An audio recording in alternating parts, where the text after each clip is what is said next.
Welcome to the College Investor Audio Show, where we talk about the biggest issues impacting millennial money, from student loan debt to side hustles to building wealth. We will show you how to get out of debt so that you can build real wealth for the future.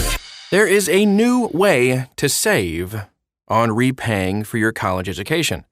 Let's take a look at it today. Specifically, it's called the SAVE Repayment Plan. They're so creative. Let's take a look. Welcome to the show today. We're so glad you're here. Okay, so it's the Saving on a Valuable Education, or SAVE plan, a new updated version of the REPAYE income-driven repayment plan. So borrowers who are in the REPAYE plan will automatically just be switched over into the SAVE plan when it becomes available, of course. And like the REPAYE plan, the SAVE plan bases the monthly student loan payments on a percentage of the borrower's discretionary income. But the SAVE plan makes changes to reduce the cost of the loans to borrowers. That is always nice. First, we take a look at the lower loan payments. The new SAVE plan cuts the loan payments on undergraduate debt in half, from 10% of discretionary income to just 5% of discretionary income. Graduate and professional school debt still is at 10% of discretionary income. So for borrowers who have both types of loans, the percentage will be weighted average between 5 and 10%, depending on the original loan balances of each type of debt. So the definition of discretionary income, by the way, is also changing from the amount by which adjusted gross income, or AGI, exceeds 150% of the poverty line to the amount by which AGI exceeds 225% of the poverty line. So even grad students will get slightly lower payments. This means that borrowers whose income is less than 225% of the poverty line will have a zero monthly loan payment, up from 150% of the poverty line. For a family of one, that's like $32,805 in 2023, which is a bit more than what a borrower would earn in a year at $15 an hour. For a family of four, it's $67,500. The change in the definition of discretionary income, that's going to save borrowers in the REPAYE plan more than $1,000 a year for a family of one, and about $2,250 a year for a family of four. That's massive savings. So like the REPAYE plan, the SAVE plan is limited to student debt. Parent Plus loans are not going to be eligible for this. And there's no more negative amortization of interest either. When a borrower's calculated monthly payment is less than the new interest that accrues, the excess interest will be waived on both subsidized and unsubsidized loans. So since the accrued but unpaid interest will no longer be charged on the SAVE plan, there will be no more negative amortization when a borrower's income is insufficient to repay the debt. This means that the borrower's loan balance will no longer increase under the SAVE plan. Interest will no longer be charged on interest. Phew! This eliminates a source of student loan stress for low-income borrowers on income-driven repayment plans, where they were forced to watch the loan balance increase, even when they made the required payments on their loans.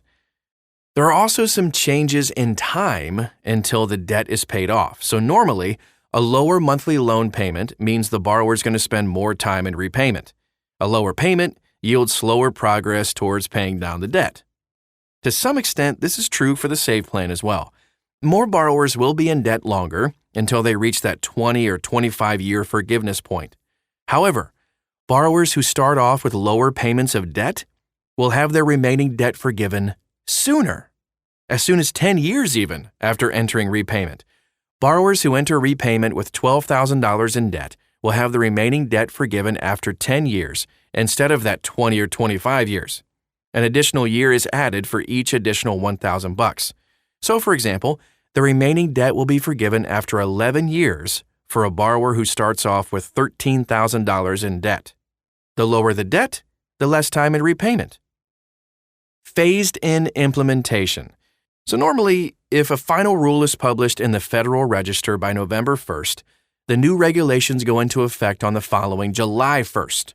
In some situations, though, the U.S. Department of Education can implement the new regulations sooner. Implementation of this new SAVE repayment plan will be phased in, with some changes going into effect this summer and some on July 1st, 2024. These changes will occur this summer. Woo! So the change in the income threshold from 150% of the poverty line to 225% will occur this summer. The waiver of interest beyond the required payment will also be implemented this summer. So these changes will occur in 2024. The following will occur, I should say. The change in the percentage of discretionary income that we touched on earlier from 10% to 5%, that's going to occur summer 2024. The forgiveness of the remaining debt after 10 years for borrowers with that low initial loan balances, that's also going to occur 2024 summer. Consolidation will no longer reset to qualifying payment count for forgiveness. More deferments and forbearances will count toward forgiveness. The automatic use of tax information to calculate the monthly payment under the SAVE plan will occur next summer. Again, this is all 2024. Automatic recertification of income and family size will also occur next summer. Borrowers who file federal income tax returns as married filing separately will have their loan payments calculated based on just their own income. Spouses will no longer have to co-sign the SAVE repayment plan application. Phew, that's nice. Borrowers who are 75 days late will be automatically enrolled in an income-driven repayment plan. Also convenient. And that is a quick hit and show for today outlining the new SAVE repayment plan. If you want to dive a little bit deeper, find this article at thecollegeinvestor.com. Also find us all over social media. Just search for The College Investor, you'll find us. We'd love to get to know you better. Thanks again for stopping by today, and we'll talk to you again real soon.